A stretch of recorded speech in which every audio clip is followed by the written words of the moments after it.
આમોદ પાસેથી પસાર થતી ઢાઢર નદીની જળસ્તર વધતા આમોદ વન વિભાગની ટીમે નદી કાંઠાના અસરગ્રસ્ત ગામોમાં ફરી લોકોએ સલામત જગ્યાએ રહેવા સમજાવ્યા હતા। નાયબ વન સંરક્ષકની સૂચના મુજબ Amod range forest officer Ramesh Chauhan પોતાના બીટગાર્ડ બિપિન પરમાર તેમજ અનિલ પઢિયારની ટીમ બનાવી આમોદ તાલુકાના ઢાઢર નદીના પૂરની અસરગ્રસ્ત બનેલા કાકરિયા પુરશા વાસણા વાડિયા મંજોલા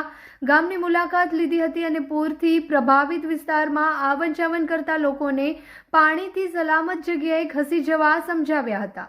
હાલમાં ઢાઢર નદી બે કાંઠે વહેતી હોય અને મગરો પણ આસપાસના ગામોમાં ફરવા લાગતા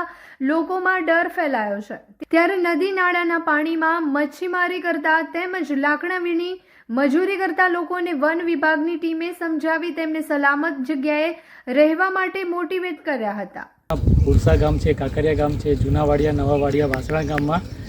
નદીનું લેવલ વધતા નદીનું પાણી ગામમાં ભરાઈ જવાની શક્યતા હોય મહેરબાન નાયબ વન સંરક્ષક સાહેબશ્રીની સૂચના અને માર્ગદર્શન હેઠળ અત્રેના વન વિભાગના સ્ટાફે અલગ અલગ ટુકડી બનાવી અને જે તે ગામમાં જઈ લોકોને મોટિવેશન કરી અને પાણીવાળી જગ્યા છોડી વ્યવસ્થિત સલામત જગ્યાએ તમે જતા રહો અને જાનમાલને નુકસાન ના થાય તે બાબતની જે તે ગામમાં ફરીને પુરસા ગામમાં, કાકરિયા ગામમાં ફરીને લોકોને